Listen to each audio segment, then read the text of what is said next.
Pansit Malabon pero hindi lasang sabon. Tara, lutuin natin mga par. Una nga sa lahat mga kaleche, nagpakulungan muna tayo rito ng tubig na mainit. Sabay inilagay na nga natin ang pansit galing ng Malabon. At hihintayin na lang natin itong kumulo at lumambot. Naghihintay na nga lang tayo rito ng mga 4 na oras mga kaleche para mapalambot itong pansit na galing ng Malabon pero hindi lasang sabon. At habang pinakukuluan ko nga ay sinusundot-sundot ko muna para mabasa yung biyak ay para magkahiwa-hiwalay pala. Masarap nga pala yung ganitong klaseng kanton mga kaleche at tuwing hapon nga ganito na yung nakaugalian ko na meriendahin. Kaya sa mga gustong magpakanton sa akin, PM lang kayo. 2 beses na yan! Sorry. At nang matansya ko ngang malambot na ang aking pansit kanton ay pinatuyuan ko na agad to sa aming dirty kitchen. May 2 oras ko na nga yatang pinatutuyuan dito pero hindi pa rin natutuyo yung tubig kaya gumamit na ako rito ng Robin para matuyuan na.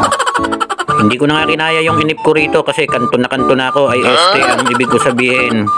Nagugutom na ako. Kaya dali-dali ko na nga itong pinatuyan para makakain na ako. Kaya nang matigang na nga agad ko na nga itong isinerve sa may plato para matimplahan ko na ng kanyang mga condiments. Condiments? Wow! Nag-English ka pa Brad. At maya-maya ngay dumating na yung mga sangkap na to na galing pa ng New Zealand na in-order ko pa sa online. Siyempre dahil bigatin tayo, hindi tayo papayag na ordinaryong sangkap lang ang ilagay dito. Kaya galing pa ng New Zealand ang mga sangkap nito.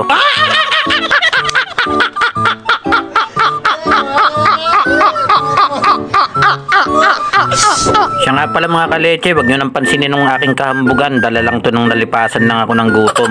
At kung umabot ka nga sa part ng video na to, baka naman pwedeng paki-comment sa baba kung taga saan yung kabit ng kapitbahay mo. Ayaw, di ba?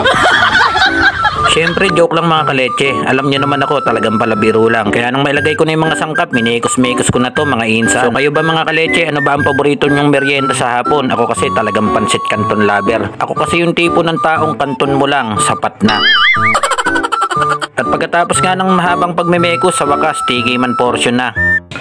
So ayun mga par, luto na ang ating pansit Malabon pero hindi galing ng Malabon at hindi lasang sabon. So titikman na natin.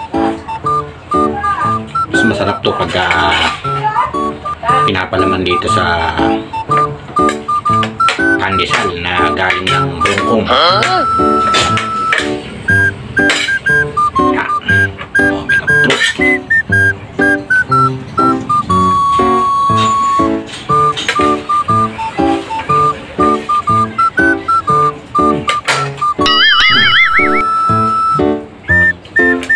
Ayaw, di ba?